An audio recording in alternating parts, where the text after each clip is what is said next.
Real Madrid ने sac कर दिया है जाबी अलोंसो को।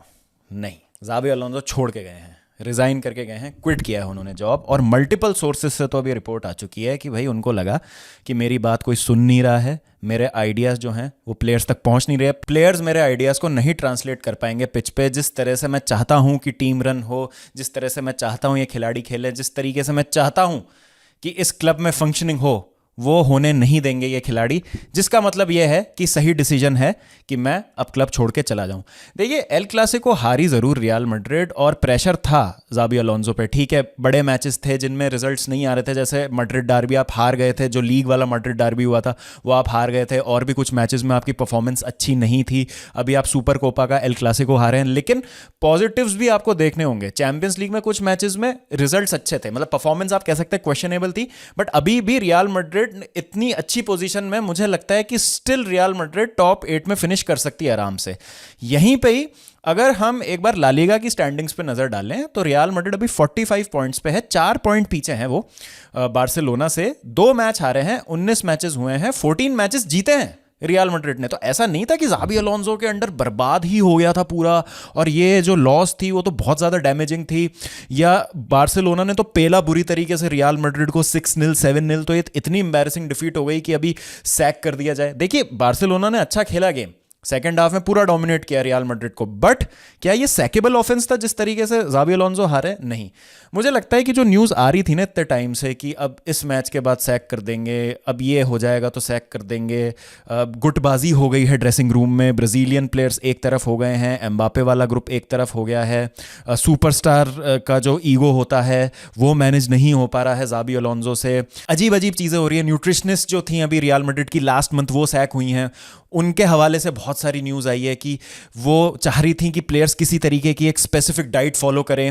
वो प्लेयर्स को कहती थी कि बूफे में जो खाना है वो मत खाइए, आप एक नया खाना, आपको एक नई डाइट मैं सजेस्ट कर रही हूँ, आपके लिए प्रिस्क्राइब कर रही हूँ, उसका आप इस्तेमाल कीजिए। जाबी अलोंसो उस चीज़ को भी माइक्रो मैनेज कर रहे थे कि कौन प्लेयर क्या खा रहा है, उसकी परफॉर्मेंस कैसी है, उसकी ट्रेनिंग कैसी चल रही है, पर्सनल उसका किस तरीके से डेवलपमेंट हो रहा है। बहुत सारी चीज़ें आ रही हैं उड़ उड़ के, और ये सब कुछ खिलाड़ियों को पसंद नहीं आ रहा था। तो अगर जाबी अलोंसो या रियल मैड्रिड जीत भी जाते हैं ना ये सुपर क्लासिको, तो नेक्स्ट जो भी खराब रिजल्ट होता, चाहे वो ड्रॉ होता, चाहे वो हार होती, जाबी अलोंसो छोड़ के चले जाते। बस एक ट्रिगर और एक ब्रेकिंग पॉइंट चाहिए था। कई सारी न्यूज़ आ रही हैं कि जब मेडल सेरेमनी चल रही थी सुपर कोपा की, तो जाबी अलोंसो ने कहा कि हम बार्सिलोना के प्लेयर्स को गार्ड ऑफ ऑनर देंगे, लेकिन ऐसा वीडियो भी आ रहा है, सर्कुलेट हो रहा है कि एम्बापे ने मना कर दिया पूरी टीम को कि नहीं भाई हम नहीं देंगे गार्ड ऑफ ऑनर, और एम्बापे लीड कर रहे थे पूरी टीम को, और टीम को फिर वो ड्रेसिंग रूम में ले गए अंदर, और अल्टीमेटली रियल मैड्रिड ने गार्ड ऑफ ऑनर नहीं दिया। तो बेसिकली जाबी अलोंसो को ऐसे बीच मझधार में छोड़ दिया और ये दिखा दिया कि उनकी चल नहीं रही है, उनका ड्रेसिंग रूम पे ज़्यादा कोई होल्ड है नहीं। तो जाबी अलोंसो ने कहा कि भैया मुझसे नहीं हो पाएगा, ना तो ये मेरी टेक्टिकल बातें मान रहे हैं, ना टेक्निकलिटी पे मेरी भरोसा कर रहे हैं, जो मैं ऑफ द पिच बात करने को कह रहा हूँ या जो मैच के बाद मैं चीज़ें करने को कह रहा हूँ वो भी नहीं कर रहे हैं ये। तो ना मैन मैनेजमेंट हो पा रहा है, ना टेक्टिकल मैनेजमेंट हो पा रहा है। तो इससे अच्छा है कि मेरी और फजीहत हो और बेइज्जती हो और मैं इस तरीके से बेवकूफ़ लगूँ दुनिया के सामने, अच्छा है कि भाई मैं छोड़ के चला जाता हूँ। और देखिए, अगर आप रियल मैड्रिड है ना, तो आप ये सोच रहे होंगे कि भाई हमारे पास ना शायद पहली बार ऐसा हो सकता है कि एक फ्रंट लाइन में ऐसे प्लेयर हैं, 2 बैलन डोर विनर एक साथ खेल सकते हैं पोटेंशियली। जैसे विनीशियस ऑलमोस्ट बैलन डोर जीत गए थे, एम्बापे में भी पोटेंशियल है, एम्बापे इज़ अ बैलन डोर लेवल प्लेयर। तो आपको क्या लगेगा कि भाई अगर एक को जाने दिया तो कल को ये आके हमको ही मारेगा चैंपियंस लीग में? ऑब्वियसली दैट गाय इस विनीशियस, एम्बापे तो कहीं जाने से रहे। तो ऐसा एक मैनेजर लेके आते हैं जो इन सबको खुश रखे, और एक दूसरा पंट लेते हैं कि क्या पता नया मैनेजर आके ईगोज को हैंडल करे, लेट द प्लेयर्स बी, और हमको ना इन प्लेयर्स को लूज नहीं करना। तो उथल पुथल मचाने से अच्छा टीम में क्या होता है कि आप एक आदमी को चेंज कर लें जो who is calling the shots. हमेशा ये देखा गया है कि एक बड़ी ईगो या ग्रुप ऑफ इंडिविजुअल्स को चेंज करने से बेहतर, या बेहतर यहाँ पे सही शब्द नहीं होगा, यहाँ सही शब्द होगा आसान। आसान होता है कि आप उस एक बंदे को चेंज कर दें, उस एक व्यक्ति को आप बदल दें जो सारे डिसीजंस ले रहा है, क्योंकि उसकी जगह अगर कोई दूसरा व्यक्ति आ जाएगा जो इन ईगोज को खुश रखेगा, इनको सेटिस्फाइड रखेगा कि भाई एक्चुअली में स्क्वाड तो अच्छा ही है, प्लेयर तो है ही, क्या पता इनको जिता दे, बस इनको पपोलना है और ज़्यादा इनको छेड़ना नहीं है। और आप कई रिपोर्ट्स में देखेंगे कि आर्बेलोआ को अनाउंस किया गया है एज एन इंटरिम मैनेजर, वो थोड़ा सा एंचेलोटी स्टाइल ऑफ मॉडल पे वर्क करना चाहते हैं। ज़ाबी अलोंसो अपना बायर लेवरक्यूसन वाला मॉडल लेके आ रहे थे। और पता है ज़ाबी अलोंसो एक स्पेनिश मैनेजर ज़रूर है, बट वो ना जर्मन स्कूल ऑफ फिलॉसफी से आते हैं कि आप जिस तरीके से जर्मनी में आप मैनेजर्स को देखेंगे ना, तो जर्मन मैनेजर्स क्या करते हैं, एक एक चीज़ को माइक्रो मैनेज करते हैं, चाहे वो रायल फ्रैगनिक हो, चाहे वो यर्गन क्लॉप हो, चाहे वो थॉमस टूकल हो। ज़ाबी अलोंसो भी उसी तरीके से थे कि भाई प्लेयर्स क्या कर रहे हैं, उनके ट्रेनिंग मेथड्स क्या कर रहे हैं, कि प्लेयर्स क्या कर रहे हैं ट्रेनिंग में, उनके पैटर्न ऑफ प्ले पे इंडिविजुअली काम करना, उनका इंडिविजुअल रोल क्या होगा टीम में उस पे काम करना, फिर उनकी डाइट कैसे हो रही है, उनका रिकवरी कैसे हो रही है, ऑफ द फील्ड ज़्यादा ख़राब हरकतें तो वो नहीं कर रहे हैं, फिर कुछ हद तक रिक्रूटमेंट भी उनको से चाहिए होता है।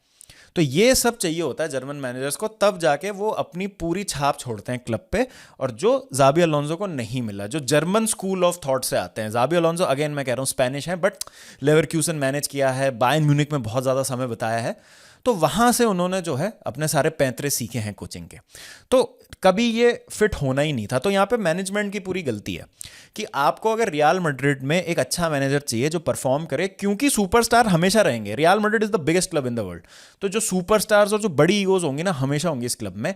टैक्टिशियन चलेगा ही नहीं, माइक्रो मैनेजर चलेगा ही नहीं, आपको टैक्टिशियन तो चाहिए। देखिए टैक्टिक्स के बिना तो कुछ नहीं होता, एक बड़ा ब्लैंकेट स्टेटमेंट है कि भाई कार्लो एंचेलोटी तो बस एक मैन मैनेजर थे, टैक्टिक्स तो उनकी कुछ थी नहीं, वाइब्स थी, एक आईब्रो ऊपर कर देते थे और चीज़ हो जाती थी। नहीं, टैक्टिक्स हमेशा, मतलब ऐसा तो नहीं है ना बिना टैक्टिक्स के आप जीत जाएंगे, बोलते हैं एम्बापे भाई जा कर ले जो तेरे को करना है, ऐसा तो फिर एम्बापे कभी मैच ही नहीं हारे अगर इतना खतरनाक प्लेयर हो। नहीं, बात यह है कि आपको मैन मैनेजमेंट की जो साइड है उसको भी हैंडल करने वाला इतना ही अच्छा बंदा चाहिए। तो टैक्टिशियंस आप देख लीजिए पिछले कुछ समय में जो प्योर टैक्टिशियंस थे, मतलब प्योर कोचेस थे जो वो माइक्रो मैनेज करने, तो सोलारी नहीं चले, लोपेटेगी नहीं चले, राफा बेनिटेज नहीं चले, और भी मैं एक दो नाम भूल रहा हूँ शायद बीच में जो रियल मैड्रिड आए थे अभी पिछले 10-1 साल में जो नहीं काम कर पाए। Zinedine Zidane, very good relationship with the players, और उस ड्रेसिंग रूम में तो और भी ज़्यादा बड़ी ईगोज थी। मैं रोनाल्डो, बेंजिमा और क्रूज, मॉड्रिच, इन सब की बात कर रहा हूँ।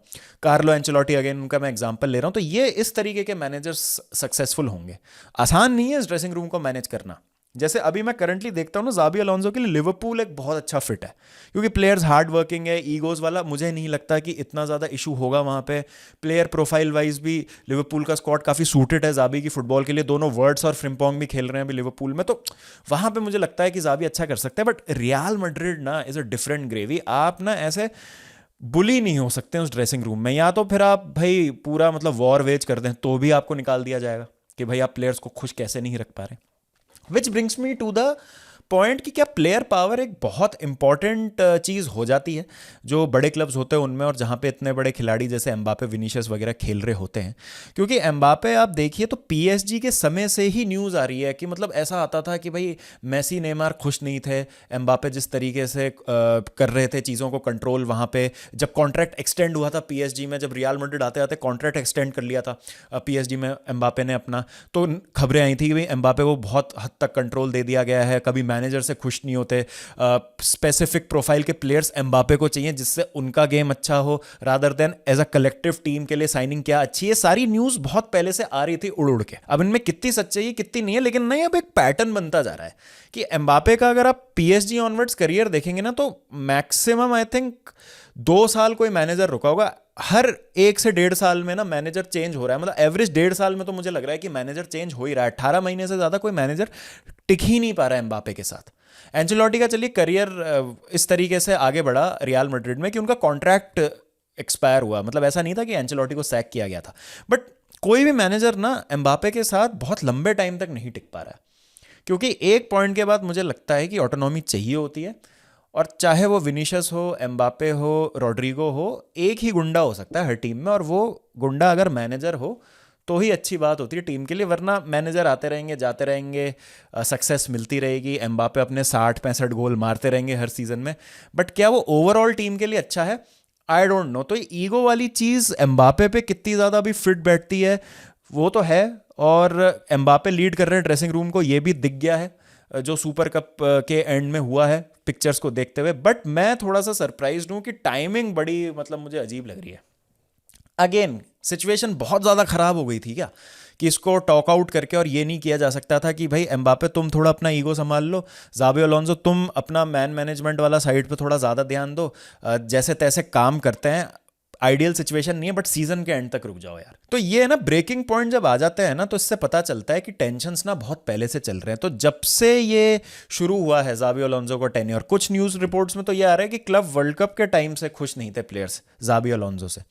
तो बहुत सारी चीज़ें हैं। और अगेन एक पावर प्ले ड्रेसिंग रूम में जो होल्ड होता है खिलाड़ियों का, ड्रेसिंग रूम की जो हम बात करते हैं कि उसमें अगर खिलाड़ी ज़्यादा पावरफुल है मैनेजर से तो वो रेयरली क्लब सक्सीड करता है। ऐसा नहीं है कि हमेशा जो है ये चीज़ है कामयाब होगी, but this is real Madrid और ऐसी चीज़ें मतलब कभी कभी उनके लिए अच्छी साबित हो जाती हैं। अब ये इंटरिम मैनेजर आए हैं आर्बेलोआ, इस सीज़न के एंड तक मोस्टली रहेंगे शायद, हो सकता है कुछ जिता दे वो। और अगर जाबी अलोंसो टैक्टिकली नहीं काम कर पा रहे थे जैसा वो करना चाह रहे हैं और बिना उनके प्रॉपरली खेले, मतलब जो वो इंस्ट्रक्शंस दे रहे थे वैसा नहीं खेल रही थी रियल मैड्रिड, तो रियल मैड्रिड अभी चैंपियंस लीग के टॉप 8 में आराम से पहुंचने वाली है और सिर्फ 4 पॉइंट पीछे हैं ला लीगा में। तो हो सकता है कि जब फुल्ली आप पोटेंशियल को अनलॉक कर देंगे और प्लेयर्स को फ्रीडम दे देंगे तो इससे बेटर परफॉर्म कर ले। Who knows, you never know with football दोस्तों कि डिसीजन सही साबित होगा कि गलत। But on the face of it अगर ये कारण है कि जाबी अलोंसो को काम नहीं करने दे रहे थे प्लेयर्स, तो मैनेजमेंट का मैसअप है ये। उन्होंने स्क्रू अप किया है अपॉइंटमेंट में कि भाई जब आपको पता है कि किस तरीके का मैनेजर है और इसकी क्या क्या मांगे हैं तो फिर क्यों ऐसे ड्रेसिंग रूम में ला रहे हो जहां प्लेयर्स इसकी चलने नहीं देंगे। तो अगेन नया साल है, मैनेजर सैक हो रहे हैं left right and centre, 5-6 manager sack हो गए हैं 12 दिन में ऑलरेडी नए साल में। मैं आया था 2-3 दिन छुट्टी थी, मैंने सोचा था काराबाओ कप का सेमीफाइनल घर से करेंगे, मकर संक्रांति है, मुझे पतंग उड़ाने में काफ़ी मज़ा आता है, मैंने सोचा था पतंग उड़ाऊंगा, 2-3 दिन घर वालों के साथ रहूँगा, ठंड है, तिल के लड्डू खाएंगे, गोंद के लड्डू खाएंगे, मज़े करेंगे। लेकिन यहाँ पर भाई एक और मैनेजर सैक हो गया तो फुर्सत ही नहीं मिल रही है दोस्तों, गजब। मतलब left right and centre content चले जा रहा है। तो बताइएगा आपकी जो भी राय है, जस्ट मेरा एक इनिशियल रिएक्शन है। अब न्यूज़ तो बहुत आ रही है कि भाई ये हो गया वो हो गया, बट कंसेंसस यही है कि जाबी अलोंसो को उनका काम नहीं करने दिया गया और ड्रेसिंग रूम उनसे कंट्रोल नहीं हुआ, इन द सेंस कि प्लेयर्स की पावर बहुत ज़्यादा है, विच आई थिंक लॉन्ग टर्म में अच्छा नहीं होगा। पता नहीं, मुझे ऐसा लगता है कि अच्छा साबित नहीं हो सकता, but this is real Madrid, जैसा मैंने कहा, you never say never with real Madrid. तो आपकी क्या राय है इस पे, please do let me know in the comment section. और नया मैनेजर कौन बनेगा एंड ऑफ द सीजन में, क्योंकि सीजन के एंड में कई सारे ऑप्शंस और खुल जाएंगे। तो इस एनवायरनमेंट में कौन मैनेजर काम करना चाहेगा, एम्बापे के साथ कौन मैनेजर काम करना चाहेगा, ये एक बड़ी बात है। और उसके साथ साथ फिर विनीशियस वाली प्रॉब्लम भी कि भाई सब अगर एम्बापे की ही चल रही है, एम्बापे तो अभी आया, मैं तो कब से इस क्लब का मेन प्लेयर हूं, तो फिर वो फ्रिक्शन तो रहेगा ही। तो क्या फिर विनीशियस एम्बापे में से किसी एक को जाने देना पड़ेगा, फिर तो और ज़्यादा ये मैनेजमेंट का डिसीजन खराब लगेगा।